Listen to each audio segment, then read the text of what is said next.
దేశంలో మరే రాష్ట్రంలోనూ అమలు కాని స్థాయిలో సంక్షేమ పథకాలు ఆంధ్రప్రదేశ్లో అమలవుతున్నాయని చాలా ఆథెంటిక్గా చాలా కాన్ఫిడెంట్గా చెప్పారు ముఖ్యమంత్రి చంద్రబాబు నాయుడు. స్త్రీ శక్తి కార్యక్రమం అంటే ఇది ఎన్నికల హామీల్లో సూపర్ 6లో భాగంగా ఒకటి ఆర్టీసీ బస్సుల్లో మహిళలకు ఉచిత ప్రయాణం. సరే కొంత ఆలస్యమైందా అనే చర్చ జరిగినా కూడా, ఎందుకంటే అధికారంలోకి వచ్చే నాటికి కూటమి ప్రభుత్వం రాష్ట్రంలో ఉన్న పరిస్థితి, ఆర్థికంగా ఉన్న పరిస్థితి, అప్పులు పెరిగిపోయిన పరిస్థితి ఒకవైపు, వాటినన్నింటినీ గాడిని పెడుతూ ఒక్కో పథకం అమలు చేసుకుంటూ వస్తున్నారు. అంతకుముందే అన్నదాత సుఖీభవ పథకం ప్రారంభమైంది. అంతకుముందు తల్లికి వందనం. స్వాతంత్ర దినోత్సవం సందర్భంగా ఆగస్టు 15 ఈ మహిళలకు ఉచిత బస్సు ప్రయాణానికి సంబంధించి. ఇందులో ఈ ఎక్కడి నుంచి ఎక్కడికైనా వెళ్ళొచ్చు, రాష్ట్రంలో జీరో టికెట్ ఉంటుంది, అంటే దాని మీద రేటు ఉంటుంది ఆ కార్డు మీద, కానీ దానికి ప్రభుత్వం బరాయిస్తుంది, అది వీళ్ళ దగ్గర ఏమీ ఛార్జ్ చేయరు. అయితే దీని మీద కూడా ఒక విషయం కక్కే ప్రయత్నం నిన్న కొంతమంది వైసీపీ నాయకులు చేశారు. ఇదేనే కాదు, ఏ కార్యక్రమం అయినా వాళ్ళు అదే పందా. ఎందుకంటే జగన్మోహన్ రెడ్డి అధికారంలో ఉన్న 5 ఏళ్ళు ఒకసారి మీరు if you can go back recall చేసుకుంటే, రీకాల్ అంటే మళ్ళీ చంద్రబాబు నాయుడు మేనిఫెస్టో రీకాలింగ్ కార్యక్రమం అది కాదు, దాని గురించి మాట్లాడదాం. సో ఒకటే ఏంటంటే, జగన్మోహన్ రెడ్డికి నేను రాచరికంలో ఉన్నాను, నేను నియంతృత్వ ధోరణిలో వెళ్తాను, ప్రజల తాలూకా ఆకాంక్షలు ఏమిటి, వాళ్ళకి ఏం కావాలి, రాష్ట్రంలో వాళ్ళు ఏం కోరుకుంటున్నారు అనేది నాకు పట్టదు, వాళ్ళకి ఇదిగో నీకింత అని లెక్కపెట్టి, కుటుంబానికి ఇంత, తలకింత అని లెక్కపెట్టి నేను ఇస్తాను డబ్బులు. మీకు ఇలాంటివి ఎక్కడ ఉంటాయంటే, పాత అంటే ఎప్పుడో కొన్ని శతాబ్దాల క్రితం రాచరికాలు నియంతృత్వాలు ఉన్న ధోరణిలో ఏంటంటే, మీకేం కావాలో మాకు అనవసరం, మేము ఇచ్చింది మీరు తీసుకోండి, మాకు బానిసల్లా ఉండండి అనే ఒక పద్ధతి ఉండేది, ఒక విధానం. అదే బహుశా జగన్మోహన్ రెడ్డి 5 ఏళ్ళు అదే ఫీల్ అయ్యారు, అదే కొనసాగించారు కూడా. కానీ కూటమి ప్రభుత్వం అందుకు చాలా భిన్నం. ఎందుకంటే ముఖ్యమంత్రి చంద్రబాబు నాయుడు ఇప్పుడు కాదు, ఆయన మొదటిసారి ముఖ్యమంత్రి అయినప్పుడే, ముఖ్యంగా నేను చాలా సందర్భాల్లో చెప్పాను, ఆయన మహిళా పక్షపాతి. దానికి ఆయన ఎందుకు అలా తీసుకుంటారంటే, ఆ నిర్ణయం, ఒక కుటుంబంలో ఒక మహిళ గనక తను కాళ్ళ మీద తను నిలబడి సమృద్ధిగా ఉండగలిగితే కనుక ఆ కుటుంబం బాగుపడుతుంది. ఒక కుటుంబం బాగుపడితే సో దట్ ఆ విలేజ్ బాగుపడుతుంది. అలా రాష్ట్రానికి ఒక సమగ్రమైన అభివృద్ధి ఉంటుంది అనేది చంద్రబాబు నాయుడు కాన్సెప్ట్. అది ఈ స్త్రీ శక్తి పథకం కానివ్వండి, లేకపోతే దీపం పథకం కింద దాదాపు అంతా 2743 కోట్లు ఎంతో అనుకుంటా, 2645 కోట్లతోటి 3 సిలిండర్లు ఉచితంగా ఇస్తారంటే ఆ రాయితీ డబ్బు ప్రభుత్వం భరిస్తుంది. అలాగే ఎన్టీఆర్ భరోసాతో 64 లక్షల మందికి ఇంటి వద్దే పెన్షన్లు ఇచ్చే కార్యక్రమం అయినా, ఆర్థిక భరోసా 10,000 కోట్లతో తల్లికి వందనం పేదింటి తల్లులకు పిల్లల్ని స్కూల్కి పంపించడానికైనా, అన్నదాత సుఖీభవ 3,173 కోట్లు, మొదటి విడత 7,000 అనుకుంటా ఖాతాల్లో పడ్డాయి, మొత్తం 20,000 ఇవ్వాలి ఏడాదికి.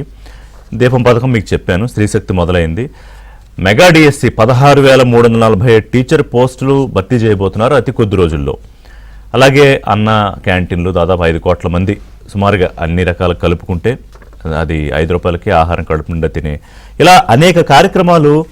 అంటే ఇప్పుడు దేశవ్యాప్తంగా ఒక పెద్ద చర్చ జరుగుతోంది, అసలు ఈ పథకాలు ఏంటి, ఫ్రీబీస్ ఏంటి, ఇంత డబ్బు ఏంటి, అభివృద్ధి ఎక్కడ జరుగుతుంది అని.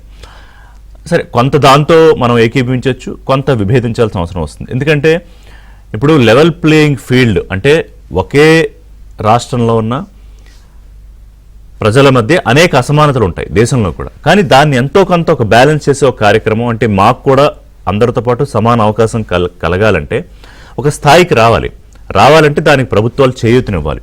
అందులో భాగంగానే ఈ కార్యక్రమాలు. ఇప్పుడు రేవడీ కల్చర్ అన్న ప్రధానమంత్రి గతంలో విమర్శ చేశారు మోదీ, కానీ ఈవేళ వారి సొంత రాష్ట్రమైన గుజరాత్లో కానివ్వండి, లేకపోతే మొన్న దేశవ్యాప్తంగా సార్వత్రిక ఎన్నికల ముందు కానివ్వండి, కొంత ఈ ప్రామిసులు చేయక తప్పదు. అందుకే నేను ఇంతకుముందు కూడా చాలా సందర్భాలు చెప్పాను, సంక్షేమం అంటే సమక్షేమం, అందరికీ ఒక లెవెల్ ప్లేయింగ్ ఫీల్డ్కి చేరే వరకు ఒక చేయూతనివ్వడం అనేది చంద్రబాబు నాయుడు దీనికి పూర్తి స్థాయిలో చాలా ఆనందంగా ముందుకొచ్చి చేసే వ్యక్తి కాదు.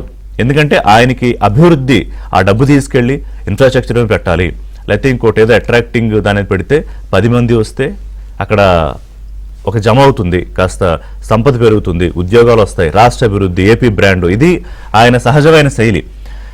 బట్ హ్యావింగ్ సెడ్ దిస్, సంక్షేమం అనే దాన్ని ఎప్పుడు వదిలేదు. మొదటిసారి ముఖ్యమంత్రి అయినప్పుడు ఉంది, 4వసారి ముఖ్యమంత్రి అయినప్పుడు ఉంది, బహుశా ఇంకొంచెం ఎక్కువ ఉండొచ్చు ఈసారి. ఎందుకంటే అది ఆబ్వియస్, ఇప్పుడు దేశంలో ఏ రాష్ట్రమైనా ఏ ముఖ్యమంత్రి అయినా చేయక తప్పని పరిస్థితి. ఇదంతా ఎందుకు చెప్తున్నానంటే, జగన్మోహన్ రెడ్డి అనేక సందర్భాల్లో నేను బటన్ నొక్కాను, ఇంత చేశాను, నాకు మీరు బటన్ నొక్కండి అన్నాడు ఆయన. 2,90,000 కోట్లు 3,00,000 కోట్లు నేను బటన్ నొక్కి ఇచ్చేసాను అని. కానీ అదొకటి కాదు. సరే, అందులో ఆయన ఎంత ఇచ్చాడు ఎంత ఇవ్వలేదో పార్టీ నాయకులు చెప్తారు. కానీ అదొక్కటే కాదు. రాష్ట్రంలో ప్రతి ఒక్కళ్ళకి, మహిళకు కానివ్వండి, లేకపోతే ఆ కుటుంబ పెద్దకు కానివ్వండి, యుక్త వయసుకు వచ్చిన వాళ్ళకి కానివ్వండి, వాళ్ళందరికీ ఒక భరోసా, ఎస్ మన రాష్ట్రంలో మనం ఆత్మగౌరవంతో బతకడానికి మన ప్రభుత్వం ఇది చేస్తోంది. సో దట్ మనం ఇంకా మెరుగుపడాలి, ఇంకా ఏదో ఒకటి కంట్రిబ్యూట్ చేయాలి అనే ఒక ఆలోచనని ప్లాన్ చేయడం అనే చంద్రబాబు నాయుడు ఉద్దేశం. మీరు ఏ పథకమైనా తీసుకోండి, ఇప్పుడు ఆంధ్రప్రదేశ్ ప్రభుత్వం చేస్తున్న ప్రతి పథకాలను అంతర్లీనంగా అండర్ కరెంట్గా ఈ స్కీమ్ ఉంటుంది, థీమ్ ఉంటుంది. సో సూపర్ 6 సూపర్ హిట్ ప్రభుత్వం సాధారణంగా చెప్పుకునే విషయమే. అయితే కొంత ఇందులో ఆడబిడ్డ నిధి ఒకటి ప్రారంభం కావాల్సి ఉంది. అలాగే నిరుద్యోగ భృతి మరి ఏడాది అయింది కాబట్టి వాళ్ళు కూడా అడుగుతారు, దానికి కూడా ఒక యాక్షన్ ప్లాన్ సిద్ధం అవుతోంది. ఇక నిన్న అంబటి రాంబాబు అనుకుంటా ప్రెస్ మీట్ పెట్టి ఆయన యాక్చువల్గా ఏం మాట్లాడాలో పాయింట్లు ఏం లేవు ప్రభుత్వానికి. ఎందుకు లేవంటే, కొద్దిగా మీరు ఒక 2 నెలలు వెనక్కి వెళితే రీకాలింగ్ చంద్రబాబు మేనిఫెస్టో అని ఒక కార్యక్రమం మొదలుపెట్టారు. దాంతో కొంత బురద జల్లే ప్రయత్నము, ప్రభుత్వం తాలూకా వైఫల్యాన్ని, అంటే వైఫల్యం చెందిందని చూపించే ప్రయత్నం చేశారు, కానీ వర్కౌట్ కాలేదు. అది బొక్కబోర్లో పడ్డారు, తోక ముడిచేదని ఆపేశారు.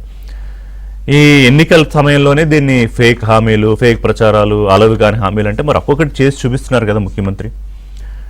మరి ఇప్పుడు ఏం చెప్తారు? మాట్లాడడానికి ఏమీ లేదు. సరే, ఏమన్నా కాస్త విషయం చెప్పాలంటే ఎదురుగుండా ఉన్నది ఏంటంటే అమరావతి. అదిగో మీరు అది చూపించారు, ఇది చూపించారు అని చెప్పి, సరే దాంట్లో కూడా పనులు అవుతున్నాయి. అమరావతి కానీ, పోలవరం కానీ. పోలవరం ప్రామిస్ ఉంది 2027 డిసెంబర్ నాటికి, జూన్ టు డిసెంబర్ నాటికి నీళ్లు ఇచ్చేయాలి పోలవరం నుంచి అని. Amaravati is a continuous process. అదేమి 4 సెట్టింగ్లో ఒక చోట పెట్టి అక్కడి నుంచి తీసుకెళ్ళి అమరావతిలో పెట్టడం కాదు. It's a very big program Amaravati అనేది. అది కంటిన్యూస్ ప్రాసెస్, అది తెలుసు, వైసీపీ వాళ్ళకి కూడా తెలుసు, కానీ ఒప్పుకోరు. సో ఏపీ బ్రాండ్ ఇమేజ్ పునరుద్ధరించడంలో భాగంగానే ఈ సంక్షేమ పథకాలు సూపర్ 6ని చూడాలి. అంతేగాని ఊరికే ఏదో తీసుకెళ్ళి ఎవరు డబ్బులు తీసుకెళ్ళి ఎవరికో పెడుతున్నారనే యాంగిల్లో దీన్ని చూస్తే మాత్రం పొరపాటు. అదే నిన్న ముఖ్యమంత్రి చెప్పారు. అలాగే స్వాతంత్ర దినోత్సవం సందర్భంగా వారి ప్రసంగంలో కూడా ఒకసారి చెప్పారు ఆ ప్రోగ్రెస్ ఎంత జరిగింది, విజన్ ఏంటి అనేది. ఎక్కడ కొంత జనరల్గా ఏంటంటే నాయకుల మాటలు అతిశయోక్తి ఉంటుంది, కానీ నిన్న చంద్రబాబు నాయుడు చాలా ప్రాక్టికల్గా ఆయన ప్రసంగంలో ఏం చేశాము, ప్రామిస్ ఏం చేశాము, ఎంత డెలివరీ చేసాము, ఎంత చేయబోతున్నాము, రాష్ట్రం తాలూకా అభివృద్ధి ప్రణాళిక ఏంటని చాలా చక్కగా స్పష్టంగా చెప్పారు. దాని మీద ఒకసారి డిస్కస్ చేద్దాం. ఎందుకంటే రోజు పొలిటికల్గా ఆరోపణలు, ప్రత్యారోపణలు, లేకపోతే ఈ గొడవలు గోళ్ళు ఉండేవే. కొంత రాష్ట్ర ప్రజలకు కూడా ప్రభుత్వం వైపు నుంచి ఏం జరుగుతోంది, ఇంకా ప్రభుత్వానికి ఏం చెప్పాలి అనేది కూడా చర్చ అప్పుడప్పుడు జరగాలి. ఒక బ్రేక్ తర్వాత ఈ సూపర్ 6 సూపర్ హిట్ అనే దాని మీద, అలాగే ఇంకా ఇందులో ఏమేం చేయాలి, ఈ సుపరిపాలన తొలి అడుగులు ఎంతవరకు ముందుకు వెళ్ళగలిగారు, ఇంకా ప్రణాళికలు ఏంటి, సరే అందులో భాగంగానే పొలిటికల్గా ఈ విమర్శలు చేస్తున్న వాళ్ళకి సమాధానం ఏంటి, విషం గక్కే వాళ్ళకి సమాధానం ఏంటి అని కూడా వస్తాయి. ఈ శక్తి పథకం ప్రారంభించారు నిన్న ముఖ్యమంత్రి, డిప్యూటీ ముఖ్యమంత్రి పవన్ కళ్యాణ్, అలాగే లోకేష్, ఇతర అధికారులు, మంత్రి లోకేష్, వీళ్ళందరూ కూడా ఒక బస్సులో మహిళలతో కలిపి ప్రయాణం చేశారు. ఆ తర్వాత దాని గురించి, ఆ పథకం గురించి కూడా మాట్లాడారు. సో ఇదొకటే కాదు, ఇందాక నేను చెప్పినట్టుగా అనేక పథకాలు, ముఖ్యంగా మహిళల్ని ఎంపవర్ చేసే ఉద్దేశంతో ఎక్కువ ఉంటాయి చంద్రబాబు నాయుడు గారి ప్రభుత్వంలో, గతంలో కూడా. సో మనతో పాటు రాయపాటి అరుణ్ గారు, జనసేన పార్టీ అధికార ప్రతినిధి, కుండబద్దలు గౌతమ్ గారు, విశ్లేషకులు, కాసేపట్లో జ్యోత్స్న గారు తెలుగుదేశం నుంచి జాయిన్ అవుతారు. నమస్కారం అరుణ్ గారు, గౌతమ్ గారు. సో అరుణ్ గారు, ఒకటి ఏంటంటే నాకు అనిపిస్తుంది, కొంత చంద్రబాబు నాయుడు ముఖ్యమంత్రిగా ఉన్నప్పుడు రాష్ట్రంలో మహిళలు, ముఖ్యంగా ఆంధ్రప్రదేశ్ రాష్ట్రంలో మహిళలు కొంత సాధారణంగా కంటే కొంచెం ఎక్కువ ఎంపవర్డ్గా ఉంటారని, బహుశా కుటుంబంలో ఆ డామినేషన్ చూపిస్తారు లేదు నాకు తెలియదు, కానీ వాళ్ళకి సమాజంలో చూపించే ఒక అవకాశాన్ని ముఖ్యమంత్రి ఎప్పుడు ఇస్తారు. అలాగే ఆ పేర్లు కూడా ఇప్పుడు స్త్రీ శక్తి, ఆడబిడ్డ నిధి, లేకపోతే తల్లికి వందనం, ఎలా చూసుకున్నా కూడా ఆ ప్రిడామినెంట్గా ఆ సిగ్నిఫికెన్స్ ఉంటుంది. సో ఇప్పుడు నిన్న ఈ పథకం ద్వారా సూపర్ 6లో దాదాపు 80 to 90%, అంటే ఇంక 2 ఉన్నాయి కదా, ఆడబిడ్డ నిధి ఒకటిను నిరుద్యోగ భృతి ఇవ్వాలనుకుంటా. ఎట్లా ఉంది మీ పార్టీల్లో రెస్పాన్స్, ఎలా ఉంది ప్రజల నుంచి, ఎలా ఉంది? సార్ ఇన్ని రోజులు సార్ ప్యానెల్లోని పెద్దలకి, ఏబిఎన్ వీక్షకులకి మీకు నమస్కారం సార్. నమస్కారం అండి. ఇన్ని రోజులు వైసీపీ ప్రభుత్వం ఉన్నటువంటి కూటమి ప్రభుత్వం ఏ పథకం స్టార్ట్ చేయాలి అన్నా సరే ఒక కూలంకుషమైన అవగాహనతో ఆ పథకానికి సంబంధించినటువంటి లోటుపాట్లు ఎలా ఉంటాయి, దానికి బడ్జెట్ ని ఎలా కేటాయించుకోవాలి, మనం పథకం స్టార్ట్ చేసిన తర్వాత పాజిటివ్ ఎంత ఉంటుంది, నెగిటివ్ ఎంత ఉంటుంది, దాని వల్ల పాజిటివ్ గా ఇంపాక్ట్ అయ్యేటువంటి జీవన విధానాలు ఎన్ని, నెగిటివ్ గా ఇంపాక్ట్ అయ్యేటువంటి జీవన విధానాలు ఎన్ని అనేది ఇవన్నీ కూడా ఒక అంచనా వేసుకొని దానికి సంబంధించి ముందస్తు చర్యలు చేపట్టి ఏ పథకమైనా స్టార్ట్ చేస్తుంది సార్. క్లియర్ గా ఇది మాత్రం వాస్తవం. తెలంగాణ అండ్ కర్ణాటక గవర్నమెంట్లు మీరు చూసినట్లయితే ఉచిత బస్సు పథకం చేపట్టగానే మొదటగా ఎఫెక్ట్ అయినటువంటి జీవితాలు ప్రైవేట్ ట్రావెల్స్, ఈ ఆటోలు, చిన్న చిన్న జీపులు ఇట్లాంటివి నడుపుకునే వాళ్ళు ఈ జీవితాలు ఇబ్బందికి గురయ్యాయి. దానివల్ల పెద్ద ఎత్తున రోడ్ల మీదకి వచ్చి నిరసనలు తెలియజేసిన పరిస్థితి కూడా మనం చూసాం. అలాంటివి జరగకూడదని చంద్రబాబు నాయుడు గారు ఈ సంవత్సరం పాటు అసలు ఎంతమంది ఉచిత బస్సులు ట్రావెల్ చేస్తున్నారు, ప్రైవేట్ ట్రావెల్స్ మీద ఎంతమంది ఆధారపడుతున్నారు, నగరానికి ఎన్ని కిలోమీటర్ల పరిధిలో ఈ ప్రయాణాలు జరుగుతున్నవి, దీని వల్ల తర్వాత ఎలా ఆర్టీసీ అనేది ఎఫెక్ట్ అవుతోంది, దీనివల్ల ప్రభుత్వం మీద ఎంత భారం పడుతోంది, టెక్నికల్ గా ఎలాంటి ఇబ్బందులు ఎదురవుతున్నాయి, వీటన్నింటినీ కూడా మానిటర్ చేసుకుంటూ దాన్ని బేస్ చేసుకొని ఈ రోజు ఈ పథకాన్ని కూటమి ప్రభుత్వం ఏర్పాటు చేయడం స్టార్ట్ చేసింది సార్. దీంట్లో దాదాపుగా ఇప్పటి వరకు 5,000, 10,000, 15,000 లోపు ఉన్నటువంటి ఉద్యోగాలు చేసుకునే ప్రతి మహిళ, కూలి పనికి వెళ్ళేటువంటి ప్రతి మహిళ ఈ పథకం ద్వారా నెలకొచ్చి ఎంత లేదన్నా సరే 3,500 నుంచి 4,000 రూపాయల వరకు లబ్ధి పొందిద్ది. ఎందుకంటే నిన్న ముఖ్యమంత్రి మాట్లాడుతూ 1000 నుంచి 2,000 అన్నట్టు విన్నాను నేను. లేదు సార్, అది ఆయనకి తెలియకపోవచ్చు. అంటే ఆయన నిన్న మెట్రో ఎక్స్ప్రెస్ లో తిరిగారు కాబట్టి, నగరం పరిధిలో ఉన్నటువంటి ఎక్స్ప్రెస్ లో తిరిగారు కాబట్టి వాళ్ళు చెప్పినటువంటి ఆన్సర్ అది. బట్ ఇక్కడ ఏంటి అంటే అవునండి, కానీ నగరం నుంచి దాదాపుగా 50-40 కిలోమీటర్ల పరిధిలో ఉన్నటువంటి ప్రాంతాల నుంచి, పల్లెటూరుల నుంచి నగరానికి పనుల కోసం వస్తుంటారు మహిళలు రోజు. ఇది రెగ్యులర్ గా ప్రాసెస్. భవన నిర్మాణ కార్మికులుగా చేస్తున్నటువంటి మహిళలు మల్టీప్లెక్స్ లోను, హోటల్స్ లోను, షాపింగ్ మాల్స్ లోను సేల్స్ గర్ల్స్ గా హౌస్ కీపింగ్ వర్క్స్ చేస్తున్నటువంటి మహిళలు, అలాగే ఈ గేటెడ్ కమ్యూనిటీస్ అపార్ట్మెంట్స్ లో కూడా వర్క్ చేస్తున్నటువంటి మహిళలు, పెట్రోల్ బంకుల్లో పనిచేస్తున్న మహిళలు, వీళ్ళంతా కూడా నగరానికి దగ్గరగా అంటే ఒక 30-40 కిలోమీటర్ల దూరం నుంచి పల్లెటూర్లు ఉంటాయి. ఒక గంట జర్నీ చేస్తే మనం నగరానికి వెళ్ళిపోతాము, సాయంత్రం ఒక గంట జర్నీ చేస్తే ఇంటికి వచ్చేస్తాము అన్నటువంటి ఈ ప్రయాణ దూరాన్ని చూసుకొని ఈ పరిసర ప్రాంతాల్లో ఉన్న గ్రామాల మహిళలందరూ కూడా నగరానికి ఉపాధి నిమిత్తం వస్తూ ఉంటారు. రెగ్యులర్ ప్రాసెస్ ఇది వాళ్ళకి. ఒక 10,000 జీతం తీసుకునేటువంటి ఒక హౌస్ కీపింగ్ మహిళ 4,000, 3,000 రూపాయలు ఆమె ఛార్జెస్ కి వెళ్ళిపోతాయి. ఆమె 7,000 ఇంటికి తీసుకెళ్తుంది నెలకొచ్చేసి. అలాంటి మహిళలకి ఈ రోజు ఆ 3,000 రూపాయలు తిరిగి మరలా ఇచ్చినట్లు ఈ ప్రభుత్వం. ఇట్లా ఒక భవన నిర్మాణ కార్మికులు కూడా ఒక అనౌన్స్డ్ స్కీమ్ లాంటిదే. 100% అనౌన్స్డ్ స్కీమ్ లాంటిదేనండి. ఇప్పుడు ఏదైతే ఇది మహిళా శక్తి కింద నెలకి 1,500 రూపాయలు ఇస్తామని చెప్పేసి ప్రభుత్వం చెప్పిందో, ఆ పథకం ఇంకా అమలు కాకపోయినప్పటికీ కూడా ఈ ఉచిత బస్సు ప్రయాణం ద్వారా నెలకి తక్కువ 3,000 రూపాయలు, అన్అఫీషియల్ గా 3,000 రూపాయలు ప్రతి మహిళ తన జీతం నుంచి సేవ్ చేస్తున్నట్లేదు క్లియర్లీ. ఇంకొకటి ఏంటి అంటే, ఆడపిల్లల చదువుని కొంతమంది తల్లిదండ్రులు ఈ ఛార్జీల మూలంగానే భారంగా భావిస్తూ ఉంటారు. కాలేజీలకి గవర్నమెంట్ కాలేజెస్ పంపించాలి అన్నా సరే, గవర్నమెంట్ కాలేజెస్ సరే, బట్ ఛార్జీలకు రోజు నీకు రాను పోను మేము ఎక్కడ చేయాలన్నటువంటి ఆలోచన చాలా మందికి ఉంటుంది. అట్లాంటి వాళ్ళకు కూడా ఇవాళ ఆడపిల్ల చదువు భారం కాదు, ఇది కూడా మేము భరిస్తాము అని చెప్పేసి ఉచిత బస్సు పథకం ద్వారా చెప్పినట్లయింది సార్. నేను చిన్నప్పుడు ఒక స్లోగన్ చదివేదాన్ని, బస్సు చక్రాలు ప్రగతికి రథ చక్రాలు. మా చిన్నప్పుడు ఆ స్లోగన్ కనిపించేది. ఇవాళ ఇప్పుడు కనిపించట్లేదు, మరి ఎందుకు తీసారో తెలియదు నాకు అది. బట్ ఆ స్లోగన్ కి ఈ రోజు ఆర్టీసీ తర్వాత అనేకసార్లు నష్టాల్లోకి వెళ్ళిపోయాక ఇంకా ప్రగతి రథ చక్రాలు అంటే బాగోదని తీసేసారేమో. చిన్నప్పుడు చూశాను. ఈ రోజు ఆ స్లోగన్ కి కరెక్ట్ గా న్యాయం కూటమి ప్రభుత్వం టైంలో జరిగింది అని చెప్పేసి నాకు అనిపించింది సార్. బస్సు చక్రాలు ఈ రోజు మహిళా అభ్యున్నతికి, మహిళా ప్రగతికి రథ చక్రాలు అని చెప్పేసి నిన్న కూటమి ప్రభుత్వ నాయకులు ప్రూవ్ చేశారు. అలాగే ఇంకోటి మనం గమనించినట్లయితే గత 5 ఏళ్ల పాటు ఏ పథకం అమలు జరిగినా సరే పథకం లబ్ధిదారులు కానివ్వండి, లేదంటే అక్కడ ఉన్నటువంటి సామాన్యులు కానివ్వండి, ఎవరు కూడా నాయకుడిని కలిసేటువంటి సిచ్యువేషన్, దానికి సంబంధించిన సాధక బాధకాలు చెప్పుకునే సిచ్యువేషన్ ఉండేది కాదు. ఎందుకంటే పరదాలు ఉంటాయి మధ్యలో, వందలాది మంది పోలీసులు ఉండేవాళ్ళు మధ్యలో. ఎప్పుడు వచ్చాడో, ఎప్పుడు పోయాడో, ఎప్పుడు జరిగిందో అనేది టీవీలో చూడాల్సిందే తప్ప సామాన్యంగా అక్కడ ఉన్నటువంటి ప్రజలు ఎవరు చూసే సిచ్యువేషన్ ఉండేది కాదు. ఆయన కలవాలి అన్నా సరే దానికి కూడా ఐపాక్ టీమ్ ఒక స్క్రిప్ట్ రెడీ చేసి 4-5 లబ్ధిదారులు అనుకున్న వాళ్ళని, అనిపించాలి అనుకున్న వాళ్ళని తీసుకెళ్లి అక్కడ పెట్టేసి స్క్రిప్ట్ చెప్పించేసి తీసుకొచ్చేది. బట్ నిన్న అలా జరగలేదు.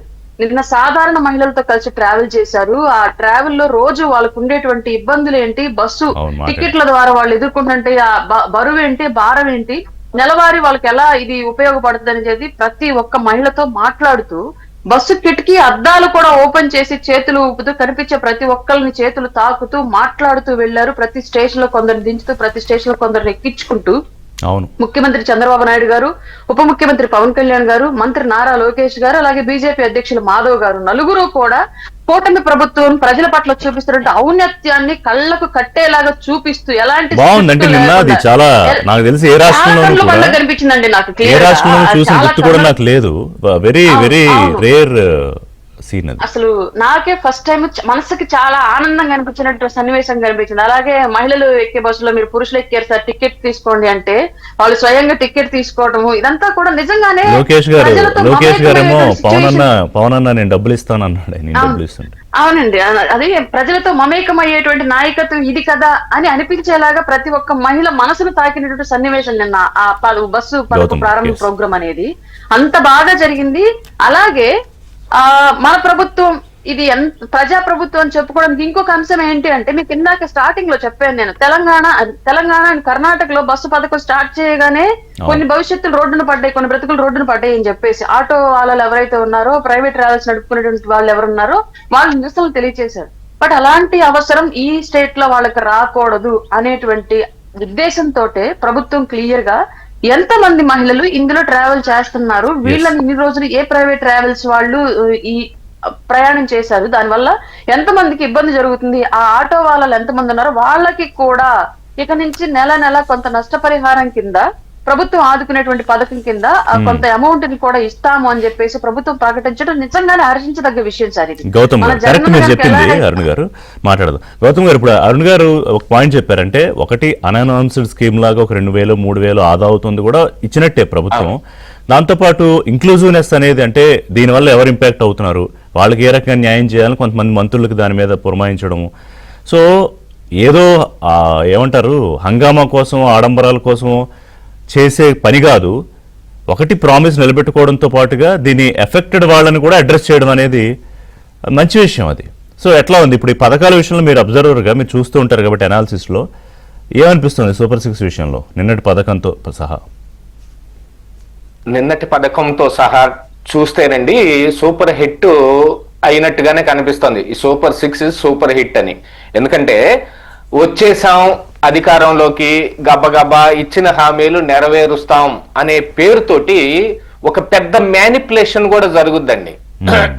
ఎలా జరుగుద్ది అని అంటే, ఇప్పుడు సోదరి చెప్పినట్టుగానే దీనివల్ల ఎఫెక్ట్ అయ్యే జీవితాలని ఏమిటి, ఎలా చెయ్యాలి అని ఒక ఆలోచన చేసుకున్న తరువాత మాత్రమే ఇప్పుడు ఈ ఫ్రీ బస్ అనేది ప్రవేశపెట్టడం జరిగినట్టుగా, దీనివల్ల ఎఫెక్ట్ ఏమవుతుందో వాటన్నిటిని కూడా పరిశీలించుకున్న తర్వాత ఒక 6 నెలలో సంవత్సరం లేట్ అయిపోయినంత మాత్రాన వచ్చేది ఏం లేదండి. అంటే ఇక్కడ నుంచి కంటిన్యూస్ ప్రాసెస్ కంటిన్యూగా నడుస్తూ ఉంటుంది కాబట్టి 5 సంవత్సరాల తర్వాత మళ్ళీ జగన్మోహన్ రెడ్డి వచ్చి తీసేస్తే అది వేరే విషయం. లేదు, మళ్ళీ కూటమి ప్రభుత్వం వస్తే ఇది ఎలాగనే కంటిన్యూ చెయ్యాలి కాబట్టి దీన్ని ఎలాగ స్ట్రీమ్ లైన్ చేసుకోవాలి అనేది ఆలోచించుకొని 1 సంవత్సరం లేటుగా ప్రవేశపెట్టిన ఫుల్ ప్లెడ్జెడ్ గా, ఎందుకంటే ఆల్రెడీ ఇది తెలంగాణలోను కర్ణాటకలోను ఒక ఫెయిల్యూర్ పథకం అనే పేరు పడిపోయింది. దాన్ని ఏది ఫెయిల్ అవదండి, ఆచరణలో మాత్రమే అది ఫెయిల్ అవుతుంది తప్ప దాన్ని మనం ఒక నిశింతగా పరిశీలించి దాంట్లో ఉన్న కష్ట నష్టాలన్నిటినీ చూసుకున్న తరువాత స్టార్ట్ చేస్తే ఏది ఫెయిల్ అవదు. అట్లా ఫెయిల్ అవ్వదలుచుకుంటే P3 ఫెయిల్ అయిపోయేదండి. ఇన్ని ఎక్స్ప్రెస్ హైవేలు భారతదేశం నిండుగా వచ్చాయి కాదు. ఆ రోజున వాజ్పేయి గారే స్వయంగా చెప్పారని మొన్న P4 పథకం ప్రవేశపెడుతున్నప్పుడు చంద్రబాబు గారు కూడా చెప్పారు, డబ్బులు ఎక్కడున్నాయి ఈ రోడ్లు వేయటానికి అని. అంటే డబ్బులు ఎలా వస్తాయి, ఏ రకంగా మనం రోడ్లు నిర్మించుకోవచ్చు అని ఆ రోజున P3 పథకం తోటి ఆ రోజు చేస్తే P4 ని ఎలా చెయ్యాలి అనే దాని మీద కూడా ఇప్పుడు కసరత్తు జరుగుతోంది. ప్రతి విషయంలోనూ ఏదో కసరత్తు చేస్తే మనకు అంచనా అందుతుందండి. అంచనా అందంది భూప్రపంచం మీద ఏం లేదు. అలా అంచనా అందకపోతే ఈ భూమి, ఈ సృష్టి ఇలా ఉండేది కాదు. ఎన్నిటిని కనిపెట్టారు. కావాల్సిందల్లా ఫస్ట్ ఒక విజన్, దాన్ని ఎగ్జిక్యూట్ చేసే ఒక ప్లాను. అది విజన్ ఎంత బాగుంటే మనకి పథకాలు కావచ్చు, అభివృద్ధి కావచ్చు, రెండు అంత బాగుంటాయి. కేవలం బటన్ నొక్కాం, మనం పథకం ఇచ్చాం, ఆ డబ్బులు వాళ్ళ ఖాతాలోకి వెళ్ళిపోయాయి, అందులో 300 రూపాయలు 300 యూనిట్ల కరెంటు బిల్లు పెంచి వచ్చిన వాళ్ళకి కట్ చేస్తాం, కట్ చేయటానికి కూడా కొన్ని ఇది పెట్టుకుంటాం అని చెప్పి వాటన్నిటిని కట్ చేసి ఆ తరువాత మిగతావన్నీ ఎక్కడికి వెళ్ళాయో అవన్నీ తెలియదు ఏం కాదు మనందరికీ. 10 లక్షల కోట్ల రూపాయల అప్పు ఆంధ్రప్రదేశ్ రాష్ట్రానికి మిగిల్చి 2.5 లక్షల కోట్లు నేను ప్రజల మీద పంచాను అని అంటే మిగతా 7.5 లక్షలు ఏమయ్యాయనే ప్రశ్న ఉత్పన్నం అయినట్టుగానే ఇప్పుడు వీళ్ళకు కూడా అదే పరిస్థితి రాకూడదు కదా. కేవలం దానికోసమే లేట్ అయింది అనేది నేను అనుకుంటున్నాను. ఎందుకంటే దాని మీద పూర్తిగా కసరత్తు చెయ్యాలి కాబట్టి. అలా కసరత్తు చేసి ఏ పథకాన్నైనా ప్రవేశపెడితే ఖచ్చితంగా సూపర్ హిట్ అవుతుంది. ఇంకా 2 ఇవ్వాలి అని అంటే దాదాపుగా 20 లక్షల ఉపాధి కానీ, లేకపోతే నిరుద్యోగ భృతి, లేకపోతే ఇక ప్రతి ఆడబిడ్డకి 1500 రూపాయలు, ఈ రెండు ఇంకా రావాల్సి ఉంది. అవును, దానికంటే ముందుగానే పెంచబడిన పెన్షను అది కుటుంబానికి పనికొచ్చేదే. ఈ అమ్మ ఒడి అంటే ఇప్పుడు తల్లికి వందనం మార్చారనుకోండి, అది జగన్మోహన్ రెడ్డి గారు ప్రవేశపెట్టింది అయినా కానీ కంటిన్యూ చేస్తున్నారు. అక్కడ గుర్తు పెట్టుకోవాల్సింది, ఎందుకంటే చంద్రబాబు నాయుడు గారు ప్రవేశపెట్టిన వాటన్నిటిని వదిలేశాడు జగన్మోహన్ రెడ్డి. ప్రవేశపెట్టిన వాటిని కంటిన్యూ చేస్తున్నారు. తీసేసి కొత్త పథకం పెట్టుకోవడం పెద్ద కష్టమేం కాదు ఈ ప్రభుత్వానికి కూడా. జగన్మోహన్ రెడ్డి చేసిన మాయంత, ఎందుకంటే ఆ రోజున ఆయన నవరత్నాలు అనే పేరుతోటి వాటన్నిటినీ పాత సారాన్ని కొత్త సీసాలో పోసి కొత్త స్టాగ్ లైన్ ఒక స్టిక్కర్ అతికిచ్చి కొత్తగా అమ్మేసుకున్నట్టుగా చేశాడు ఆ పని. ఆరోగ్యశ్రీని కానీ అన్నిటినీ నవరత్నాల్లోకి ఏదో ఆయనే పెట్టినట్టుగా చేయటానికి. ఈరోజు అలా అది ఏం జరగటం లేదనుకోండి. ఈ కొత్తగా ప్రవేశపెట్టిన ఈ బస్సు, ఉచిత బస్సు అనేదాన్ని నిజంగా సోదరి చెప్పినట్టుగా ఒక 10,000 రూపాయల ఉద్యోగస్తులకి ఖచ్చితంగా ఇది ఉపయోగపడేదే. ఎందుకంటే 5 నుంచి 6 రూపాయలు 15 కిలోమీటర్లకి ఒక ఫిక్స్డ్ ఫేర్ అండి. ఆ తర్వాత ప్రయాణం చేసిన దానికి కిలోమీటర్ కి 75 పైసల నుంచి ₹1.25 దాకా పడే అవకాశాలు ఉన్నాయి. అంటే దాదాపుగా సోదరి చెప్పినట్టుగా 3,000 రూపాయలు మిగిలినట్టే కదండి. ఒక 40 కిలోమీటర్లు పొద్దున్నే ట్రావెల్ చేసాం, ఒక 40 కిలోమీటర్లు మళ్ళీ రిటర్న్ ట్రావెల్ చేసామని అంటే ఖచ్చితంగా నెలకి 2,500 నుంచి 3,500 రోజుగా 75 నుంచి 100 రూపాయలు ఆదా అయినట్టే ఖచ్చితంగానండి. ఎందుకంటే ఇప్పుడు పల్లె వెలుగులో ఒక 40 కిలోమీటర్లు ట్రావెల్ చేస్తే దాదాపుగా 28 రూపాయలు ఏమో టికెట్ అవుతుందండి. ఓకే, కానీ ప్రతి వాళ్ళు ఆ పల్లె వెలుగులోనే ట్రావెల్ చేయలేరు కదా. ఎక్స్ప్రెస్ ఎక్కగానే అది రేటు పెరుగుతుంది. కొంచెం ఫాస్ట్ గా వెళ్ళదలుచుకునే వాళ్ళు ఎక్స్ప్రెస్ లో కూడా వెళ్తారు కదా. ఆ అవకాశం కూడా ఇచ్చారు చూడండి. 5 రకాల బస్సుల్లో ట్రావెల్ చేసే అవకాశం, ఆంధ్ర రాష్ట్రం నిండుగా ట్రావెల్ చేసే అవకాశం ఉంది. దాని మీద కూడా కోడిగట్టు మీద ఏకలు పీకుతున్నట్టు నిన్న ఏదో దాని మీద కూడా ప్రెస్ మీట్ పెట్టేది చెప్తున్నారు వైసీపీ నాయకులు. అంటే అందులో ఇంకేమున్నాయి వెతకడానికని. ఎందుకంటే వాళ్ళకి ఇంకా వేరే ఆప్షన్ లేదు. వచ్చాడు చంద్రబాబు నాయుడు గారు ఎక్కి సూపర్ 6 మొత్తం గాలికి వదిలేశాడు అని చెప్పే మాటల దగ్గర నుంచి మరి 3 సిలిండర్లు ఇవ్వటం కావచ్చు, తల్లికి వందనం కావచ్చు, లేకపోతే రైతు భరోసా అన్నదాత సుఖీభవ కావచ్చు, ఇప్పుడు ఈ ఫ్రీ బస్ కూడా వచ్చింది అనుకోండి, ఇక మిగిలిన 2 ఇవ్వటం పెద్ద కష్టమేం కాదు. సంక్షేమం చేయదలుచుకుంటే జగన్మోహన్ రెడ్డి లాగా అడ్డదిడ్డంగా చేయాల్సినవి చేసేసుకుంటా వెళ్ళిపోవచ్చండి. కానీ ఆ సంక్షేమం మూలాన ఇప్పుడు ఈ పన్నులు కడుతున్న ప్రజలకి భారం అనిపించకూడదు. వాడు చూడండి ఊరకు కొట్టేసి పోతున్నాడు, కష్టపడి సంపాదించి నేను ప్రభుత్వానికి డబ్బులు కడుతుంటే అనే ఉద్దేశం పక్క మనిషికి రాకుండా చెయ్యాలి. ఎందుకంటే ఆ రోజున అతనికి కూడా ఏదన్నా లాభం చూపిస్తే తప్ప ఈ ఫ్రీ బీస్ మీద అన్నిటి మీద అతనికి ఒక మంచి అభిప్రాయం రాదు. బ్యాలెన్స్ ఇప్పుడు చాలా చోట్ల జరుగుతున్న తప్పు ఏంటంటే, ఇప్పుడు నిన్న ముఖ్యమంత్రి మాటలు నాకు అర్థం, చాలా చోట్ల ఏంటంటే ఆ బ్యాలెన్స్ ఉండదు. మీరన్నట్టు వచ్చాము ఇదేదో చేసాము, దాంట్లో దాని వెనకాల ఇంకా చాలా వ్యవహారాలు ఉంటాయి. కానీ ఇందులో బ్యాలెన్స్ చేస్తూ ఆ సంక్షేమం కనిపిస్తూ ఉండాలి, సో దట్ అభివృద్ధి కూడా దాంట్లో. తెలుగుదేశం పార్టీ జాతీయ అధికార ప్రతినిధి జ్యోత్స్న గారు ఉన్నారు. జ్యోత్స్న గారు నమస్కారం. అంటే ఆడబిడ్డల విషయంలో గతంలో చిన్న కంపారిజన్ చేసుకుంటే వాళ్ళ మీద ఏమన్నా కూడా ఏం మాట్లాడకుండా వెకిల్గా నవ్వే అక్కడ ముఖ్యమంత్రిని చూసాం. ఈ రోజున ఆడబిడ్డలను ఏమన్నా అంటే తాట తీస్తాననే ముఖ్యమంత్రి. అది పక్కన పెడితే ఆత్మగౌరవం ప్రతి పథకం వెనకాల, అందులో మహిళ అంటే కొంతమంది పురుషులు అసూయ పడతారు ఈ విషయంలో. చంద్రబాబు నాయుడు గారు ఇప్పుడు ముఖ్యమంత్రి అయినా అంటే మహిళల ఆత్మగౌరవమే ప్రధానమైన ఎజెండాగా ముందుకెళ్తారు. సో ఇప్పుడు నిన్న ప్రారంభమైన పథకం కానివ్వండి, అంతకు ముందు తీసుకున్న పథకాలు కానివ్వండి, సరే దీంట్లో కూడా విమర్శలు లేకపోతే ఇందులో ఏమున్నాయని వెతికే బ్యాచ్ ఎప్పుడూ ఉంటుంది.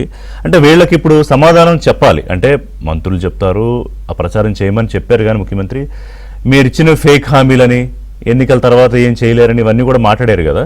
సో ఇప్పుడు సైలెంట్ అయిపోయారు అందరూ, ఏం చెప్తారు వాళ్ళకి? రిషి గారు, ముందుగా మీకు ప్యానల్ పెద్దలకి ప్రేక్షకులకి నా నమస్కారాలు. గుడ్ మార్నింగ్ అండి. Action speak louder than words అండి. ఇది అర్థం చేసుకోవాలి. పాపం జగన్మోహన్ రెడ్డికి ఇంగ్లీష్ రాదు కాబట్టి కొన్ని మనం మళ్ళీ తెలుగులో చెప్దామన్నా చెప్దాం. ఏంటంటే ఇప్పుడు మనం ఏదో మాటలు మాట్లాడడం కాదండి, మనం యాక్షన్, మనం ఏదైతే చేస్తున్నామో అది మనం చూపించగలిగితే ఖచ్చితంగా ప్రజలకు కూడా మనం ఏం చేస్తున్నామో అర్థమవుతుంది. ఇవాళ మేము అధికారంలోకి వచ్చే ముందర, అంటే మేము ఎన్నికలకు వెళ్లే ముందర కావచ్చు, ఎన్నికలు అయిన తర్వాత కావచ్చు, సంవత్సరం అయిన తర్వాత కావచ్చు, అధికారంలోకి వచ్చి ఇప్పటికీ కూడా మేము ప్రజల పట్ల మా జవాబుదారీతనం ఎక్కడా తగ్గలేదు. ఆ రోజు ప్రతిపక్షంగా ఉన్నప్పుడు ఏ రకంగా ప్రజల పట్ల మేము జవాబుదారీతనంతో ఉన్నామో, ప్రజల పక్షాన్ని నిలబడ్డామో, ప్రజల పక్షాన పోరాటాలు చేశామో, అధికారంలోకి వచ్చిన తర్వాత అధికార పక్షంలో ఉన్నా సరే ప్రజలకు సంబంధించినటువంటి ప్రతి ఒక్క పథకం మీద ప్రజల పట్ల మాకు ఒక జవాబుదారీతనం ఉంది. ప్రజల్ని మేము అనుక్షణం కూడా ఏంటంటే మేము ఏదో పథకం ఇచ్చేసాం కదా, అందులో బట్టలు వచ్చేసాం కదా, అయిపోయింది కదా, నేను డబ్బులు ఇచ్చాను కదా అని మేము ఏ రోజున మాట్లాడలేదండి.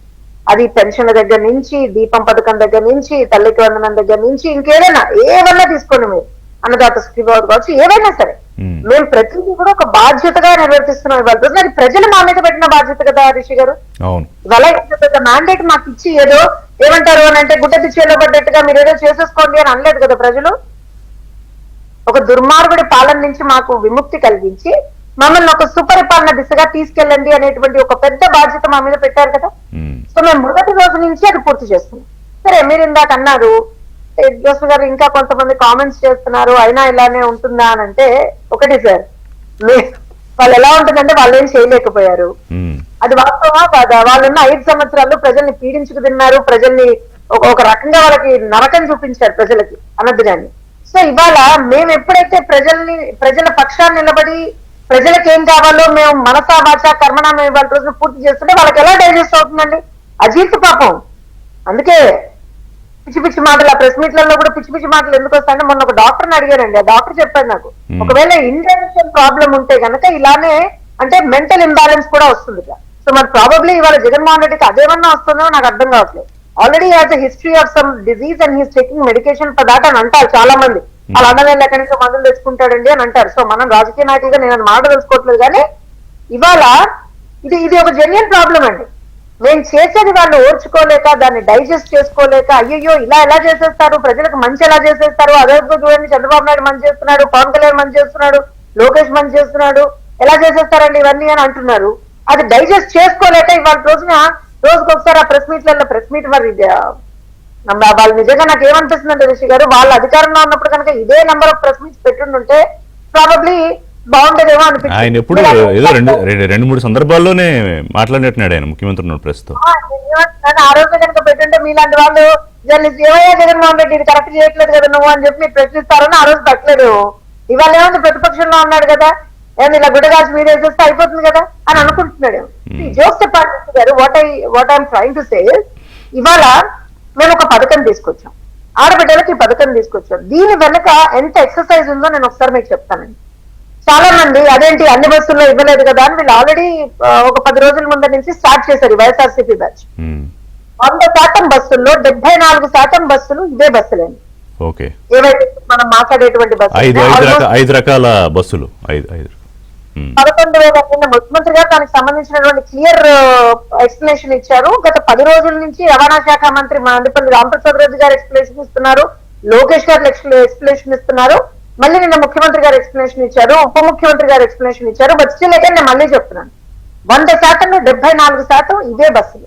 తర్వాత ఆక్యుపెన్సీ వీటిల్లో ఎక్కువగా ఉంటుంది అండ్ వినియోగం వీటిల్లో ఎక్కువగా ఉంటుంది. అంటే ఈ బస్సులు ఎక్కువగా వినియోగిస్తుంటారు.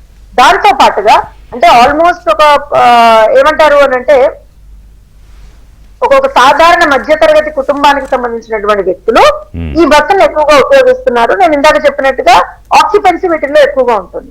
సో నా ఇలాంటి బస్సుల్లోనే మీరు కల్పించారు కదండి అని అంటే, అవును. ఎందుకు అని అంటే ఒక సాధారణ, ఇందాక నాకు తెలిసి నేను రాకముందర అరుణ గారు మాట్లాడారు అనుకుంటా, ఒక సాధారణ మధ్యతరగతి కుటుంబానికి చెందినటువంటి ఒక మహిళ రోజు ఒక ఉద్యోగం చేసుకోవడానికో లేకపోతే ఒక ఇంట్లో ఉన్నటువంటి ఆడపిల్లలు చదువుకోవడానికో వెళ్తున్నప్పుడు రోజుకు 20 రూపాయలు 30 రూపాయలు అవుతుందని అనుకుందామండి బస్ జర్నీకి.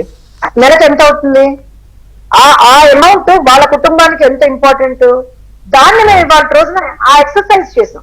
ఆ ఎక్సర్సైజ్ చేసి okay this is something that we need to take care of అని అన్నాం. అందుకనే ఇమ్మీడియట్ గా దానికి సంబంధించినటువంటి ఒక పథకాన్ని మేము ఆ రోజున ఆలోచన చేసాం. ఆలోచన చేసిన తర్వాత కూడా ఏంటండి సంవత్సరం ఎందుకు పట్టింది మీకన్నా, మేమేమి సజ్జల రామకృష్ణారెడ్డి కాదు కదండి, అంటే అప్పుడేవో హామీ ఇచ్చామండి తర్వాత మాకు అవగాహన లేదండి, తూచి మాకు తెలియదండి, తూచి జగన్మోహన్ రెడ్డికి ఆ రోజున అవగాహన లేదండి అని అనడానికి. దీని మీద ఎంత వర్క్ జరిగిందంటే రిషి గారు, ఎవ్రీ మినిట్ ఎన్ని బస్సుల్ని మనం ఇవాళ రోజు వినియోగించగలం, ఎంత అందులో ఆక్యుపెన్సీ ఉంది, రేపు పొద్దున మనం ఈ పథకం ప్రవేశపెట్టిన తర్వాత ఎంత ఆక్యుపెన్సీ పెరగబోతోంది. సో పెరిగినటువంటి రేపు పెరగబోయేటువంటి ఆక్యుపెన్సీకి మనం మళ్ళీ so we have to come up with new resources కూడా కదండి. ఇవాళ 40% మహిళలు వాటిని ఉపయోగిస్తున్నారండి. రేపు మా అంచనా ప్రకారంగా ఎప్పుడైతే మేము ఇది పథకాన్ని ఇంట్రడ్యూస్ చేసిన తర్వాత 67% ఆ వినియోగం పెరిగేటువంటి మహిళలు వీటిని వినియోగించుకునేటువంటి ఒక అవకాశం ఉందండి. అంటే 27% ఇంక్రీజ్ ఆక్యుపెన్సీలో బై విమెన్. సో మీరు ఆలోచన రెడీ విత్ 27% ఇంక్రీజ్ ఆక్యుపెన్సీ కూడా మేము రెడీగా ఉండాలి కదా. సో మేము కొత్త బస్సులు ఏ రకంగా అంటే ఎన్ని కొత్త బస్సులు కొనాలి, దానికి సంబంధించినటువంటి భారం ఏ రకంగా మనం you know how we can take care of that, ఇవన్నీ కూడా మేము వర్కౌట్ చేసి ట్రాన్స్పోర్ట్ డిపార్ట్మెంట్ అండ్ రాష్ట్ర ప్రభుత్వం ఈ అధికార యంత్రాంగం అంతా కూడా వర్కౌట్ చేసి ఒక ప్రాపర్ ప్లానింగ్ తో వాళ్ళ రోజున వచ్చాం రిషి గారు. ఏదో అంటారు అన్నట్టు ఒక సంవత్సరం లేట్ అయింది అది ఇది అని కాదు. ఎందుకంటున్నానంటే ఇవాళ ఇంత చేసిన తర్వాత ఒకటే మాట చెప్తాను రిషి గారు, మహిళల పట్ల మీరు ఇందాక అన్నారు మహిళా పక్షపాతి అంటే ట్రూగా తెలుగుదేశం పార్టీ అండి. మా పార్టీ ఆవిర్భావం నుంచి కూడా మేము మహిళల్ని ఏ రకంగా చూస్తాము, మహిళలకి ఏ రకమైనటువంటి సాధికార దిశగా మహిళల్ని తీసుకెళ్తాము అన్ని రంగాల్లో, రాజకీయ రంగం కావచ్చు, విద్యా రంగం కావచ్చు, వైద్య రంగం కావచ్చు, మీరు టేక్ ఎనీథింగ్ రాజకీయ ప్రతిదీ కూడా ఆ మహిళల కోసం ఒక ప్రత్యేక యూనివర్సిటీ ఏర్పాటు చేసినటువంటి పార్టీ మాదే, మహిళలకి ఆస్తిలో సగభాగం అందించినటువంటి పార్టీ మాదే. అలానే ఇవాళ రోజున మీరు గమనిస్తే రిషి గారు, ఆ రోజున మహిళలకి ఆస్తిలో సగభాగం ఇచ్చిన ఎన్టీ రామారావు గారు, అలాగే మహిళలకి స్పెషల్ యూనివర్సిటీ ఒకటి పెట్టిన ఎన్టీ రామారావు గారు అయితే తను వచ్చిన తర్వాత మహిళలకి 90s లో ఇఫ్ యూ రిమెంబర్ రిషి గారు కోర్సెస్ లో అమ్మాయిలకి రిజర్వేషన్ అనేటువంటి ఒక ఆలోచన తీసుకొచ్చి దాన్ని ఇంప్లిమెంట్ చేసినటువంటి వ్యక్తి నారా చంద్రబాబు. ఒకటి ఆయన ఎప్పుడు ఓపెన్ గానే చెప్తారంటే కుటుంబంలో ఒక మెట్టు మహిళదే పైన ఉండాలి అని, అంటే డామినేటింగ్ రోల్ మహిళ తీసుకోవాలని ఓపెన్ గానే చెప్తారు.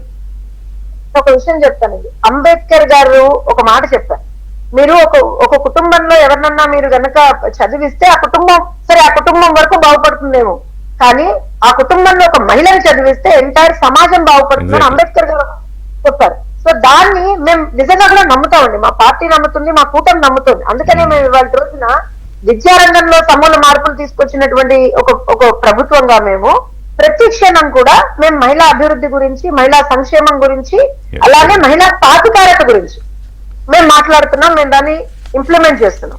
అండ్ ఇది ఇంకొక చిన్న మాట రిషి గారు, ఇదేదో మహిళల పట్ల చూపించేటటువంటి జాలి దయ అలాంటిదేం కాదండి. ఎందుకంటే జగన్మోహన్ రెడ్డికి బాగా అలవాటు అయిపోయింది అలాంటిది ఏదో పిక్చర్ తీసుకురావడం. మహిళలు మీరు ఇందాక చెప్పినట్టుగా మహిళలు ఎప్పుడూ ఒక అడుగు ముందరే ఉండాలి, ఒక మెట్టు పైనే ఉండాలి అని భావించేటువంటి ఒక కూటమిగా దాంతో పాటుగా రిషి గారు we believe women are more stronger. ఏపీని పునరుద్ధరించడమే కూటమి ప్రభుత్వ ఆశయం. కూటమి ప్రభుత్వంలో సంక్షేమానికి సాట్లేదు, అభివృద్ధికి అడ్లేదని నిన్న బాబు చెప్పారు. సో ఈ సూపర్ 6 హామీలు కానివ్వండి, ఇవి కాకుండా ఇంకా చాలా అంశాలు ఉన్నాయి. మనకి ఎక్కువ సమయం లేదు కాబట్టి వాటి ప్రస్తావనలోకి వెళ్ళట్లేదు. కానీ అరుణ్ గారు ఇప్పుడు అనుభవం విషయంలో చూసినా లేకపోతే ప్రజలకి ఏమి కావాలి, ఏ టైంలో ఏమి ఇవ్వాలనేది చంద్రబాబు కన్నా తెలిసిన నాయకుడు ఉంటాడు నేను అనుకోను. సో ఇప్పుడు జగన్మోహన్ రెడ్డి గారు కానివ్వండి, వారి పార్టీ రీకాలింగ్ మేనిఫెస్టో అనే ప్రయత్నం అయితే చేశారు, కానీ అది అట్టర్ ఫ్లాప్ అయినట్టుంది. మొత్తం అసలు అప్పటి నుంచి సైలెంట్ అయ్యి మళ్ళీ నిన్న మాట్లాడారు ఈ పథకం సందర్భంగా, నాకు గుర్తుండి. అవునండి, రీకాలింగ్ మేనిఫెస్టో అని వాళ్ళ టైంలో తిరగాల్సిన వాళ్ళు టైం మిషన్ లేట్ అవడం మూలంగా మన టైంలో తిరిగారు. మన టైంలో తిరగడంతో ప్రజలు వెంటనే అంటే ఆన్ స్పాట్ బుద్ధి చెప్పి పంపించిన సిచ్యువేషన్ ప్రతి వ్యక్తికి, ప్రతి ఇన్ఛార్జ్ వైసీపీ ఇన్ఛార్జికి ఎదురైంది. ఎందుకంటే ఇచ్చినటువంటి హామీల్ని ఎలా నెరవేర్చాలి, దాన్ని ఏ విధంగా ముందుకు తీసుకెళ్లాలంటే కసరత్తు రెగ్యులర్ గా ప్రభుత్వం చేస్తూనే ఉంది. దానికి సంబంధించిన అప్డేట్ ప్రజలకు ఇస్తూనే ఉంది. అయినప్పటికీ కూడా లబ్ధి పొందుతున్నటువంటి ప్రజల దగ్గరికే వెళ్లి రీకాల్ మేనిఫెస్టో అంటే నిజంగానే వాళ్ళు కొట్టలేదు, అంతే డైరెక్ట్ గా చేతులతో కొట్టలేదు, మాటలతో కొట్టి పంపించారు. ప్రతి వైసీపీ ఇన్ఛార్జికి ఎదురైంది ఈ చేదు అనుభవం ప్రతి చోట. అందువల్ల ఇంకా రీకాల్ మేనిఫెస్టోను కూడా సైలెంట్ చేసేసుకున్నారు వాళ్ళకు వాళ్ళే. ఒకవేళ నాయకుడు వెల్లండి రాబాబు అన్నా సరే అధికారంలో ఉన్నప్పుడు తన్నిచ్చావు, ఇప్పుడు మళ్ళీ తన్నిచ్చేలాగా ఉన్నావు, మేము నీ మాట వినే పరిస్థితి లేదని చెప్పేసి నాయకులు ఎక్కడో అక్కడ సైలెంట్ అయ్యారు. ఇవాళ కూటమి ప్రభుత్వంలో చంద్రబాబు నాయుడు గారి సీనియారిటీని చూపించుకున్నటువంటి సందర్భంగా ఈ ఉచిత బస్సు పథకం అనేది మరొకసారి ఆయన యొక్క సీనియారిటీని బయట పెట్టింది క్లియర్ గా. ఎఫెక్టెడ్ అయ్యేటువంటి లైఫ్ని ఎఫెక్ట్ అవ్వకుండా వాళ్ళని కూడా ప్రొటెక్షన్ జోన్ లోకి తీసుకెళ్లేటువంటి విధంగా ఈ పథకాన్ని అమలు చేశారు. ఒకటి 100% నగరం పరిధిలో తోలేటువంటి ఆటోలు పెద్దగా ఎఫెక్ట్ అవ్వవు కానివ్వండి. ఎందుకంటే ఇప్పుడు విజయవాడ లాంటి టౌన్ లో నగర పరిధిలో ఆటోలు కూడా ఎఫెక్ట్ అవ్వచ్చేమో కానీ ఒంగోలు, గుంటూరు, ఈ నరసరావుపేట, అద్దంకి ఇట్లాంటి చిన్న చిన్న టౌన్ లో ఎక్కడ కూడా ఎఫెక్ట్ అవ్వవు. ఆటో నగర పరిధిలో తోలేటువంటి ఆటోలు ఎవరు ఎఫెక్ట్ అవ్వరు. బయట గ్రామాల నుంచి నగరానికి తోలుతూ ఉంటారు చాలా మంది. రెగ్యులర్ గా ఎక్కువ మంది మహిళలు వీటి మీద డిపెండ్ అయ్యి ప్రయాణం కొనసాగిస్తూ ఉంటారు. బస్సు వచ్చేదాకా మనం ఎక్కడ వెయిట్ చేద్దాంలే అని చెప్పేసి తక్కువ ఏదైనా డబ్బులే కదా, బస్కి ఇచ్చిన డబ్బులే, ఆటోకి ఇచ్చిన డబ్బులే కదా అన్న ఉద్దేశంతో ఒక 5 రూపాయలు ఎక్స్ట్రా ఉన్నా సరే ఆటో టైం సేవ్ చేసుకోవడానికి ఇమీడియట్ గా ఈ ఆటోల మీద డిపెండ్ అయ్యి తిరుగుతూ ఉంటారు వాళ్ళు రెగ్యులర్ గా. అట్లాంటి ఆటోలు ఇవాళ ఫ్రీ బస్ పథకం ద్వారా ఏంటంటే మహిళకు అరగంట ముందే రెడీ వచ్చి వెయిట్ చేస్తుంది బస్ కోసం, ఫ్రీగానే కదా అన్న ఉద్దేశంతో. సో ఈ ఆటోల life, auto driver life confirm గా ఎఫెక్ట్ అవుతుంది. వీళ్ళ గురించి కూడా ముందుగానే ఆలోచించి ఆయన ఈ పథకాన్ని ఇప్పుడు తీసుకురావడానికి నిజంగానే ఆయన సీనియారిటీని మరొకసారి బయట పెట్టింది. ఇంకొకటి ఏంటి అంటే సీట్ ఉంటేనే టికెట్ కొట్టించుకొని ఎక్కుతాం. జనరల్ గా డబ్బులు ఇచ్చేటప్పుడు సీట్ ఉందా లేదా కూర్చోడానికి, నేను డబ్బులు ఇచ్చి ఎందుకు నించోవాలన్న ఆలోచనతో బస్సు ఎక్కుతాం ఎవరైనా సరే. కానీ ఇప్పుడు ఫ్రీ బస్ కాబట్టి బస్సులో లోడ్ ఎక్కువ పడుతుంది. నేను ఫ్రీగానే కదా, టైంకి వెళ్ళిపోతాను కదా, తొందరగా కొంతసేపు నించుంటే ఒక అరగంట కదా, గంట కదా అన్న ఆలోచనతో వెళ్ళిపోతారు మహిళలు. ఎక్కువ మంది 60 సీటింగ్ ఉన్నటువంటి సంఖ్య కూడా బహుశా పెంచాలేమో. బస్సుల సంఖ్య పెరుగుతుంది, పెంచాలి. డ్రైవర్ల సంఖ్య పెంచాలి. ఆల్రెడీ డ్రైవర్స్ ని హైర్ చేసుకున్నారు, ప్రైవేట్ డ్రైవర్స్ ని తీసుకుంటున్నారు ఆల్రెడీ. దీనికి సంబంధించిన ఇంటర్వ్యూస్, టెస్ట్, డ్రైవింగ్ స్కిల్ టెస్ట్లు కూడా జరుగుతూ ఉన్నాయి. ఆల్రెడీ కొంతమంది రిక్రూట్ అయ్యారు. అలాగే బస్సుల సంఖ్య కూడా పెంచడానికి సిద్ధంగా ఉన్నారు. ఇన్ కేసు బస్సుకి సంబంధించినటువంటి రిపేర్ సిస్టమ్ లో కూడా కొంత టెక్నికల్ ఎక్విప్మెంట్ కూడా రెడీ చేసుకుని సిద్ధంగా ఉంది గవర్నమెంట్. గౌతమ్ గారు, సో ఇప్పుడు సూపర్ 6 లో దాదాపు నేను ఇందాక చెప్పినట్టుగా 80-90% వచ్చేసాయి. ఈ మిగతా వాటి విషయంలో అంటే మీ అంచనా, అంటే మీరు అనాలిసిస్ ఇప్పుడు చేసి ఉంటారు కదా, అంటే అక్కడ ఏమన్నా కొంత ఫైనాన్షియల్గా ఇంకొంచెం ఎక్సైజ్ చేయాల్సిన అవసరం ఉందా, ఇంకొంత టైం పడుతుందా? ముఖ్యంగా ఎందుకంటే 20 లక్షల ఉద్యోగాల గురించి లోకేష్ గారు మళ్ళొకసారి ప్రస్తావించారు. అవునండి, ఖచ్చితంగా ఫైనాన్షియల్ గా చూసుకొని వెళ్లాల్సిన అవసరం ఉంది కాబట్టే ఈ పథకాలన్నీ ఇంత లేట్ అవుతున్నాయి. అది జగన్మోహన్ రెడ్డి గారి ఈ దయాప్రాప్తం అన్నమాట మన ఆంధ్రప్రదేశ్ రాష్ట్రం మీద. ఇంత లేట్ అవటానికి పక్కన ఎవరన్నా వస్తే, లేకపోతే ఎవరండి 20 సంవత్సరాలకు మందుబాబులను తాకట్టు పెట్టి ఆయన డబ్బులు తెచ్చుకొని ఆయన ఇంటికి వెళ్ళిపోయాడండి. అది కట్టాల్సిన బాధ్యత ఇప్పుడు వచ్చిన ప్రభుత్వం మీద, ఇప్పుడు అధికారంలోకి వచ్చిన పెద్దల మీద పడితే వాటన్నిటిని కూడా కట్టుకుంటూ ఎలా తీసుకొస్తారు అంటే అసలు అంటే అలాంటి ఆలోచనలు బహుశా ఇప్పటివరకు ఎవరు ఇచ్చారు కానీ సలహా ఏ ప్రభుత్వం అట్లా తెచ్చుకుని ఉండదు. 25 ఏళ్లకి మంది మీద వచ్చేదానికి అప్పు. అవునండి, రాబోయే ఆదాయం మీద అప్పు తెచ్చుకునే ప్రభుత్వాలని మొట్టమొదటిసారిగా జగన్మోహన్ రెడ్డి గారిని ఒక్కడనే చూసాం. ఇక ఈ పథకాలు వీటన్నిటిని ఏంటంటే తనేదో గుత్తాధిపత్యంగా చంద్రబాబు నాయుడు గారు అంటే అభివృద్ధి బ్రాండు, ఆయన ఈ పథకాల జోలికి రాడు, మనం ఈ పథకాలను ఎత్తుకుందాం, జనాలకి ఈ పథకాలని అలవాటు చేద్దాం, వీటిని మనం ఒక్కళ్ళమే ఇస్తాం అని వాళ్ళకి నమ్మబలుకుదాం అనే ఒక మాయలో ఉండిపోయారు. ఇవ్వదలుచుకుంటే ఎవరైనా ఇవ్వచ్చండి, చిత్తశుద్ధి ఉంటే అది ఎలాంటి పనైనా సరే సజావుగానే జరుగుతుంది. ఆయనలాగా అస్తవ్యస్తం కాదు. అమ్మఒడి పెట్టనివ్వండి, ఆయనే పెట్టనివ్వండి, దాన్ని ఇప్పుడు వచ్చిన ప్రభుత్వం కంటిన్యూ చేస్తుంది అని అంటే ఆయన గతంలో పెట్టిన చాలా వాటిని కంటిన్యూ చేయలేకపోయాడు కదా. చంద్రబాబు నాయుడు గారు పెట్టిన చాలా వాటిని ఆయన ఎత్తేసుకున్నాడు. ఏటిని చేయలేక ఆయన చంద్రబాబు అనే పేరు గానీ ఆయన మార్క్ గానీ ఉండకూడదు రాష్ట్రంలో, ఆయన ప్రయత్నం చేశాడు. ఇప్పుడు చూసారంటే సూపర్ 6 లో ఆల్మోస్ట్ వాళ్ళు 4 కంప్లీట్ అయిపోయినాయండి. ఇప్పుడు 20 లక్షల ఉపాధి అనేది డిఎస్సి కానివ్వండి, ఇతర కంపెనీలని, టీసీఎస్ లాంటి కంపెనీలని తీసుకొని రావడానికి జరిగిన ఇది కావచ్చు, లులు మాల్ లాంటివి రావటం కావచ్చు, వీటన్నిటితోటి ఉపాధి వస్తుంది. యువత వేస్ట్ ఏం బాదు ఇక్కడ. ఇక ఆ ఉపాధి కూడా లేకపోతే అప్పుడు నిరుద్యోగ వృత్తి అప్పుడు అవసరం అవుతుంది. అది ఉపాధి ఇచ్చిన తర్వాత ఈ నిరుద్యోగ వృత్తి అవసరం లేదు. ఇక 1500 అదొకటి బ్యాలెన్స్ ఉంది, డబ్బులు ఇవ్వాలి కాబట్టి దానికి కూడా వెసులుబాటు. బట్ అదే పెన్షన్ ఇస్తున్నాం, ప్రకటించిన ఒక ప్లాన్ లాగా కంటిన్యూ చేస్తున్నారు. ఆర్టీసీ దాంట్లో గౌతమ్ గారు ప్రకటించకుండా ఉన్నా కూడా ఆ 2,000 3,000 ఆదా అవడం అనేది ఇంకొక పెద్ద స్కీమ్ ఇచ్చినట్టే. బట్ దాన్ని క్లెయిమ్ చేసుకోలేరు కానీ గవర్నమెంట్. అవును, ఎస్, అంటే యాక్చువల్ గా ఒక స్కీము వచ్చి ప్రజలకు ఏ రకంగా ఉపయోగపడుతుంది అనే దాని మీద ఉండాలి, కానీ అది ఆ పెద్దల యొక్క అధికారాన్ని అలాగే అదే ఆలోచనలో అంటే అప్రోచ్ లో తేడా అదే అంటున్నా. ఇది మన ఖాతాలోకి ఏమొస్తుంది, మన జేబులోకి ఏమొస్తుంది అని ఆలోచించే వాళ్ళని చూసినప్పుడు ఇది కొంత విచిత్రంగా ఉంటుందేమో. జ్యోత్స్న గారు ఏం చెప్తారు? ఇక్కడ ఇంకా ఫైనల్ గా ఒక్క మాట చెబుతానండి. ఈ కేవలం ఈ ఫ్రీ బీస్ మీదనే ఆధారపడి నాకు 30 సంవత్సరాలు ఉంటుంది అనుకున్న జగన్మోహన్ రెడ్డికి ఇంకొక షాక్ ఏమిటంటే, ఇక్కడ ఈ పథకాలతో పాటుగా ఈ రోజున అభివృద్ధి జరుగుతుంది, గమనించాల్సింది అది. పోలవరం ఆల్రెడీ మళ్ళీ పట్టాలెక్కింది, అమరావతిని మళ్ళీ పునరుద్ధరణ చేస్తా ఉన్నారు, కంపెనీలు బోల్డ్ అన్ని ఇక్కడికి రావటం మూలాన బోల్డ్ అంత ఉపాధి నడుస్తుంది, మళ్ళీ అభివృద్ధి కూడా ఇప్పుడు గాడిలో పడింది. కేవలం సంక్షేమం ఒకటే కాదండి గాడిలో పడింది. నిన్న మాట్లాడుతూ వాళ్ళకి నచ్చింది ఏంటంటే 2 విషయాలండి. సరే, చంద్రబాబు ఎలాగో నచ్చరు అనుకున్నది పక్కన పెట్టండి, అభివృద్ధి అంటే కూడా నచ్చకపోవడం ఏంటండి విచిత్రంగా? రిషి గారు, మీరు చాలా చాలా ఎక్కువ ఎక్స్పెక్ట్ చేస్తున్నారండి. వాళ్ళకి ప్రజలు బాగుండడమే నచ్చదండి. అంతేనా? ప్రజలు సంతోషంగా నవ్వుతూ ఉంటే నచ్చదు, ఓర్చుకోలేరు. నేను ఇందాక అజీర్త్ అంటే నవ్వారు మీరు, కానీ అజీర్త్ అదే వాళ్ళకి, వాళ్ళు ఓర్చుకోలేరు సార్. ఇవాళ రోజు నేను ఒక విషయం చెప్తున్నాను సార్, మనం ఇది మాట్లాడుతున్నాం. ఇందాక అరుణ గారు చెప్పారు, కొత్త బస్సులు కొంటున్నాం, ఆల్రెడీ 750 కొత్త బస్సులు కొన్నాం రాష్ట్రంలో మేము వచ్చిన తర్వాత. ఇంకొక 1400 బస్సులు కొంటున్నాం ఈ సంవత్సరం. మళ్ళీ ఇంకా అంటే రిమైనింగ్ 3 years లో కూడా we're thinking of buying another కొన్ని వేల బస్సులు కొంటున్నాం మేము.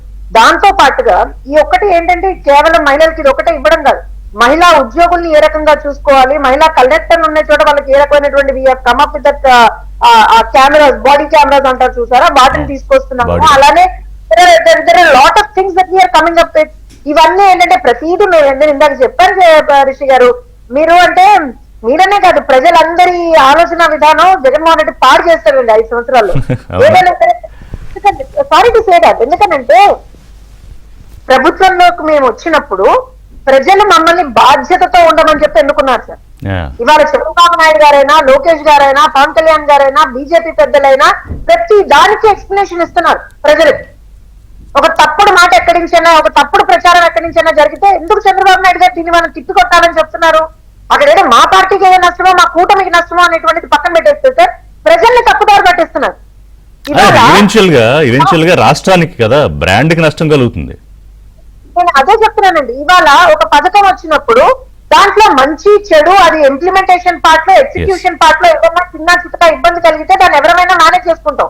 కానీ వీళ్ళు దీనిలో ఒక కుట్ర కోణంలో 24 గంటలు ఓకే ఒక వేరే ఏ బస్ లో అయితే ఇది ఉంటుందో ఆ బస్ లోకి వెళ్ళి మేము గొడవ చేస్తాం అని అనే ఆలోచనతో వీళ్ళు ఉన్నారనుకోండి, ఎవరేం చేయగలుగుతాడు? అదే ఇంకా అలా చేస్తే ఆ మహిళలే వాళ్ళకి చెప్తారు ఇంక బుద్ధి. ఎనీవే, థ్యాంక్ యూ జ్యోత్స్న గారు, ఎస్ గౌతమ్ గారు, అరుణ్ గారు, థ్యాంక్ యూ వెరీ మచ్.